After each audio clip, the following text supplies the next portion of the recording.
안녕하세요 여러분, 딩고양입니다. 자, 여기에 있는 이 게임은 한국에서 발매조차 된 적이 없습니다. 인기가 없어서도 아니고 또 유통사에서 발매를 포기한 것도 아니죠. 바로 진짜로 한국에서 발매를 금지시켜버린 건데요. 전 세계에 있는 모든 국가들은 저마다의 이유로 검열을 진행하거나 혹은 발매 금지를 요청하기도 합니다. 문화적, 종교적, 정치적 혹은 사회적 배경 때문이죠. 각자만의 이유로 게임을 없애버리는 5개국의 검열 이야기를 한번 들여다봅시다. 자, 바쁘니까 빠르게 가시죠. 일단 우리나라, 대한민국부터 출발해봅시다. 우리나라에서 게임 발매가 금지되는 건 전혀 어려운 일은 아니죠. 도박, 아니면 포르노, 아니면 북한 문제가 들어간다면 굉장히 쉽습니다. 제가 들고 있었던 이 게임 홈프런트는 제가 리뷰도 해본 적이 있는데요, 이 녀석은 금지될 만합니다. 일단 설정이 너무 파격적이에요. 대한민국이 김정은의 주도로 적화 통일이 되어서 통일공화국을 설립하죠. 여기까진 그러려니 하겠는데, 그렇게 공산주의로 통일된 한반도가 일본을 점령해서 식민지로 삼고 동남아시아를 정복해 대제국이 되어서 미국 본토를 공격한다는 내용입니다. 그리고 주인공은 그에 대항하는 레지스탕스죠. 일단 현실성이 너무 떨어지는 시나리오긴 하지만 그래도 한국과 북한은 지금 전쟁 중인 나라잖아요. 당연히 정치적, 사회적으로 민감할 수밖에 없는 소재이기 때문에 게임위에서 직접 발매를 중지시켰습니다. 원래는 북한이 아니라 중국이었다고 하는데요, 중국으로 발매하면 개발사인 THQ가 다시는 중국 시장에 진출할 수 없을 것이라는 조언을 듣고 부랴부랴 바꿨다고 합니다. 그 밖에도 한국 병사들을 수류탄으로 구워놓고 하하 코리안 바비큐네 라는 개드립을 치는 등 발매할 수 있을 리가 없었죠. 자, 두 번째 게임은 라이즈 오브 로닌입니다. 에도 막부 말기, 일본은 전통적인 사무라이 계층이 몰락하면서 근대화의 기로 앞에 서게 되는데요. 이 혼란의 시기, 주인 없는 낭인이 새로운 주인을 섬기고 그를 위해 싸우며 정치적 선택을 해야 되는 오픈월드 게임입니다. 자, 사실 시대 배경 자체는 그렇게 문제될 건 없어요. 대역전재판처럼 일제강점기를 배경으로 두고 있는 것도 아니고 그냥 메이지 유신을 앞둔 쇄국 시절의 일본일 뿐이죠. 그런데 문제는 훗날 일본 제국에서 활동하는 식민주의자들이 무슨 위인처럼 등장한다는 겁니다. 조선을 정복해야 한다는 정한론을 펼쳤던 인물 요시다 쇼인이 스토리의 핵심 인물로 등장하고 심지어는 이토 히로부미도 동료로 영입할 수가 있습니다. 물론 방금 언급했듯이 주인공의 선택으로 일본의 운명이 갈린다는 대하 드라마이기 때문에 이들과 적대할 수도 있긴 합니다만, 사실 가장 큰 문제는 디렉터의 발언이었어요. 정한론과 식민주의를 내세웠던 요시다 쇼인이 자신에게는 마치 소크라테스와 같은 인물이라고 언급을 한 거죠. 이 게임 내에서 정한론이 직접 언급이 되진 않습니다만 그래도 피지배국 입장에서 기분이 나쁠 수 있죠. 유통사인 SIK에서도 역사적 갈등을 고려했는지 한국에서 스스로 발매를 포기했습니다. 자, 다음으로 넘어가 봅시다. 바로 마리오 64 DS의 미니게임입니다. DS로 리메이크된 마리오 64에는 포커를 비롯해서 슬롯머신 등 미니게임이 포함되어 있었는데요. 슬롯머신과 포커라, 당연하게도 한국에서는 모두 삭제된 채 발매되었습니다. 바다 이야기 사건의 트라우마로 도박 키워드만 들어가도 개거품을 무는 게임이니까 이런 결정이 이해가 안 가는 것도 아닙니다만, 그래도 애들 게임이잖아요. 이게 환금성이 있는 것도 아니고. 다행히도 뉴 슈퍼마리오 브라더스에서 이 미니게임들을 대신 수록해주며 이런 결정을 철회하는 모습을 보이기도 했습니다. 자, 네 번째로 가봅시다. 이건 너무 유명한 사건이죠. 바로 뉴 단간로파 V3 모두의 살이 신학기입니다.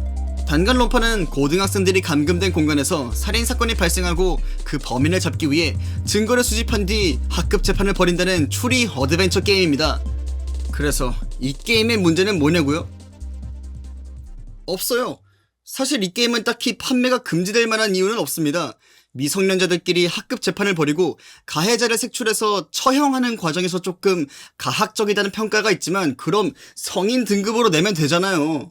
물론 당시 사람들이 짐작하는 바가 있긴 했었습니다. 2017년 인천 동춘동에서 두 여고생이 단지 살인이 해보고 싶다는 말도 안 되는 이유로 초등학생 아이를 납치 살인하는 사건이 있었죠. 이 사건이 있고 얼마 안 가서 단간로파 V3의 등급이 거부됐었기 때문에 게이머들은 모두 게임위가 사회적 이슈를 염두해서 금지시켰구나 싶었습니다. 저도 그랬고요. 국가 검열기관이 명확한 기준을 가지고 심의하는 것이 아니라 때와 경우에 따라 달라진다는 것도 사실 말이 안 되지만, 게임은 항상 대중들에게 폭력성 문제로 질타를 받고 있으니 게이머들은 침묵할 수밖에 없었죠. 그런데 최근에 밝혀진 회의록에 의하면 동춘동 살인 사건과는 직접적인 관계가 없었다는 정황이 드러났습니다. 단지 청소년에게 부적절한 영향을 줄 수 있다, 모방 범죄가 우려된다, 사회적 파장이 야기된다 정도의 도식적인 이야기밖에 없었던 거예요. 아니 그럼 성인 등급으로 내라고. 이 심의 거부 사건은 아직도 논란 중입니다. 애초에 국가기관이 모든 창작물을 사전 심의할 수 있다는 것도 말이 안 되거니와 그 심의 자체가 너무 모호하다는 거예요. 이에 지식백과의 김성애님이 재심의를 받기 위해서 전면전으로 싸우고 있으니 저희가 할 일은 그냥 응원을 보내드리는 것밖에 없을 것 같습니다. 자, 다른 나라로 날아가 보겠습니다. 바로 문화대강국 일본입니다. 그런데 사실 좀 의아해 하실 수도 있어요. 왜냐면 편의점에도 성인 잡지가 비치되어 있고 다른 나라라면 체포될 수준의 포르노 게임까지 제작하는 나라인데 검열이라는 게 존재하나?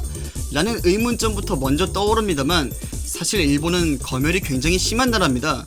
정말 이상하게도 유혈 묘사와 신체 훼손에 대해서는 얄짤이 없는 나라예요. 이상하죠? 왜냐면 일본은 한국처럼 국가 차원에서 심의를 진행하지 않거든요. 일본의 게임물 심의기관 세로는 민간 기구거든요. 그러니까 자율적으로 신체 훼손을 금기시한다는 건데 대표적인 케이스로 데드스페이스가 있습니다. 제가 제일 좋아하는 시리즈이기도 한 호러 SF 슈터 게임인 데드스페이스는 밀폐된 대형 우주선 안에서 발생한 죽지 않는 괴물들을 상대하게 됩니다. 이 괴물들인 네크로모프는 죽일 수가 없기 때문에 살아남기 위해선 사지를 절단해 무력화시켜야 되는데요. 그리고 그 절단한 팔로 다시 공격을 한다거나 폭발하는 갓난아기들을 던질 수 있는 등 잔혹성 면에선 최고도를 달리는 게임이죠.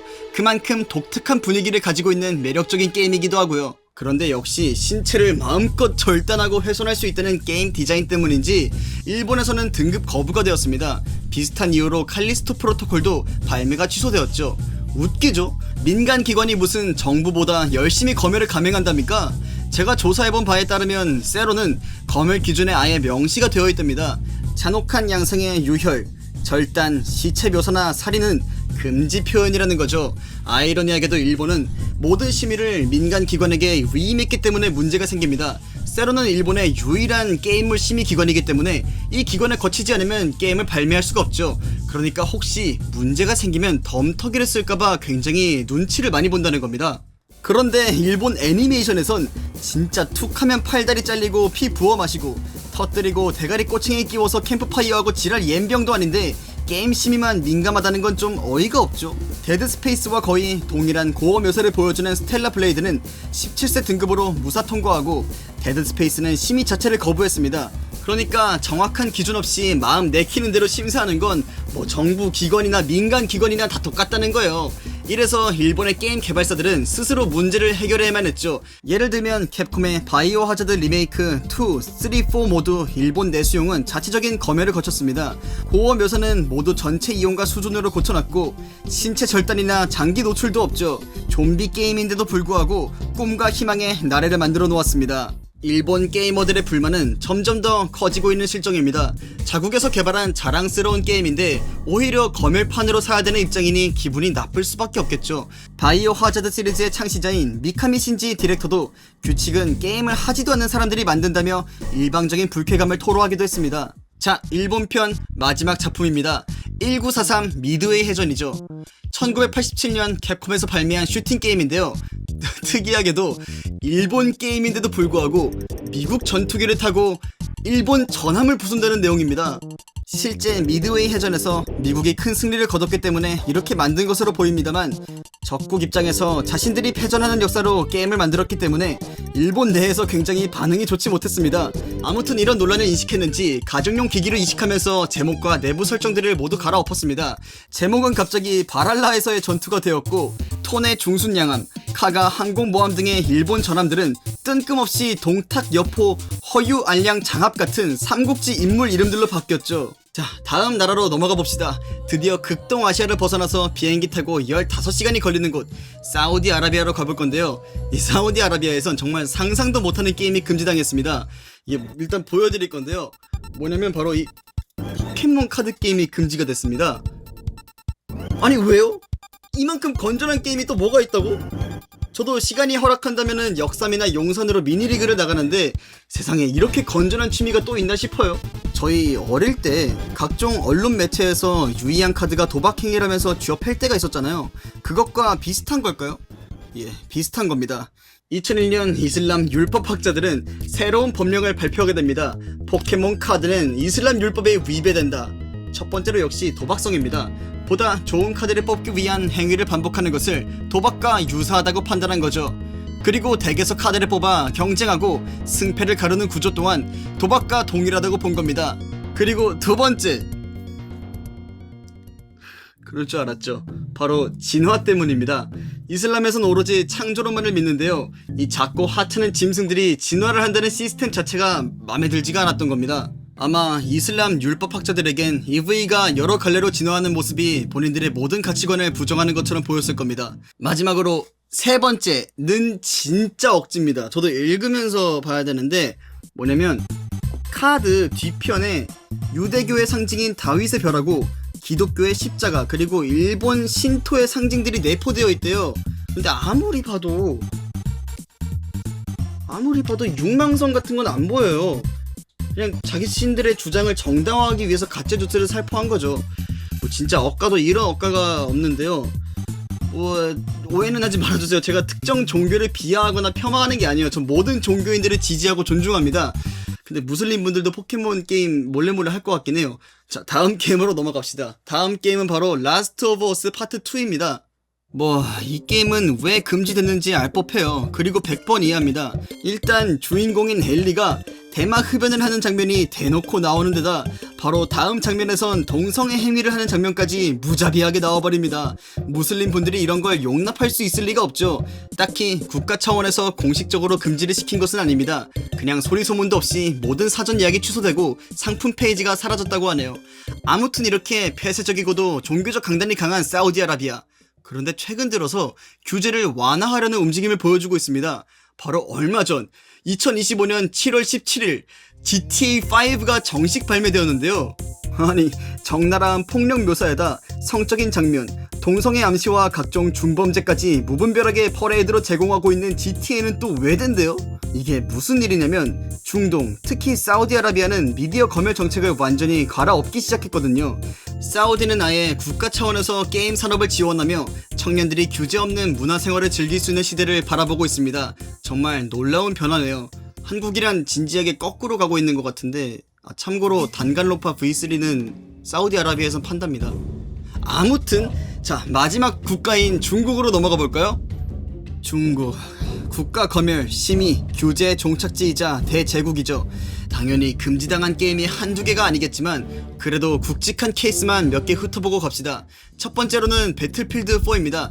캠페인에서 등장하는 3개의 세력 중 하나로 등장하는 중국은 그렇게 취급이 좋지 않습니다. 캠페인의 메인 빌런인 창제독은 개혁 성향을 지니고 있는 대통령 후보 진제를 암살해 중국 정부를 전복하려고 합니다. 뭐 여기까지는 그러려니 하는데 결국 이 문제를 해결하기 위해서 미국 해병대가 투입되고 중국과 협력해 쿠데타 세력을 제압한다는 행위가 중국 정부를 너무 무능하게만 그려놓았던 겁니다. 또한 작중 중국군이 민간인을 살해했다는 내용까지 묘사가 되는 등 굉장히 부패한 모습을 보여주죠. 중국 문화부에서는 이를 문화 침략이자 심각한 국가 이미지 훼손이다 라면서 수입을 금지시켰죠. 자, 뭐 그래도 멀티플레이 서버에 굉장히 중국인들이 많은 건 뭐 기분 탓이겠죠. 아무튼 다음 게임으로 넘어가 봅시다. 다음 게임은 굉장히 유명한데요. 바로 환원 디보션입니다. 1980년대 대만을 배경으로 사이비 종교로 인해 망가진 가족의 아버지가 자신의 기억 속을 탐험하며 죄책감과 마주하게 된다는 이야기입니다. 근데 뭐 여기까지 들으면 딱히 문제될 건 없죠. 무엇보다도 중국 공산당과 엮일 건덕지가 하나도 없죠. 그냥 PT 스타일의 심리 호러일 뿐입니다. 그래서 왜 그런가 들여다보면 이 게임의 벽에서 발견할 수 있는 아주 사소한 이스터에그가 문제가 되었던 겁니다. 벽에 아주 자그마한 부적 하나가 붙어있는데요. 여기 가운데 찍힌 빨간 도장을 해석하면 시진핑은 곰돌이푸라고 적혀있다 하고 가장자리 4곳에 적힌 한자는 중국말로 니 엄마라고 하네요. 현재 중국 주석인 시진핑을 향한 강한 적개심이 보이는 이 사소한 이스터에그 때문에 일은 걷잡을 수 없이 커지고 맙니다. 이 게임을 유통했던 유통사는 영구적으로 중국에서 영업 정지를 당하였고 이로 인해서 손해배상까지 벌어졌습니다. 개발사인 레드캔들은 어떻게든 다른 유통사를 찾아보려 했지만 아무도 도와주는 사람은 없었죠. 사실 제정신이면 세상에서 제일 큰 시장인 중국 시장을 포기할 리가 없잖아요. 결국 어떤 유통사와도 연락이 닿지 못한 레드캔들은 스팀에서 게임을 내릴 수밖에 없었습니다. 발매된 지 2년 후인 2021년에야 겨우 자사 홈페이지에서 판매할 수 있게 되었죠. 개발사의 해명에 따르면 이 이스터에그는 개발진 중 일부가 몰래 넣었고 개발사는 이에 동의하지 않는다고 밝혔지만 뭐 이미 엎어진 판인데 어쩌겠어요. 자, 중국편 마지막 게임으로 넘어가 보겠습니다. 마지막 게임은 바로 전염병 주식회사입니다. 뭐 이걸 꼭 굳이 디테일하게 들어가야 되나요? 전염병 주식회사는 전 세계에 질병을 퍼뜨려 세상을 멸망시켜야 하는 전략 게임입니다. 어떻게든 각국의 철두철미한 공항 검역과 보건국의 눈에서 빠져나가야 되죠. 이 게임은 중국에서도 아무런 문제없이 팔고 있던 게임인데요. 2020년 2월 돌연 중국 앱스토어와 스팀에서 삭제되었습니다. 중국 규제 당국은 이를 불법 컨텐츠를 포함하고 있어서 삭제했다고 밝혔죠. 불법 컨텐츠요. WHO에서 보건교육에 참고될 수 있는 게임이라고 했고 이 게임 개발사가 에볼라 확산 저지를 위해서 76,000달러를 모금하기도 했는데 뭐 아무튼 불법이라고 하니까 뭐 할 말은 없네요. 네, 이렇게 각국에서 금지 혹은 검열된 게임들에 대해서 알아보았습니다. 게임 한번 만들기 드럽게 힘드네요. 뭐 당연히 모든 종교와 문화를 포용할 수 있는 세상은 없겠죠. 유토피아도 아니고요. 그래도 어떻게든 규제와 맞서 싸우는 사람들이 있기 때문에 우리가 이렇게 온전한 문화를 즐길 수 있지 않나 라는 생각이 듭니다. 지금으로부터 4개월 전쯤 개등이가 창설된 이래 최초로 심의 등급이 하향 조정되었습니다. 발라트로라는 덱빌딩 게임의 등급이 청소년 이용 불가에서 15세 이용가로 바뀐 건데요. 이렇게 우리나라도 한 발자국씩 내딛다 보면 언젠간 규제 없는 문화생활을 즐길 수 있는 시대가 오지 않을까 싶습니다.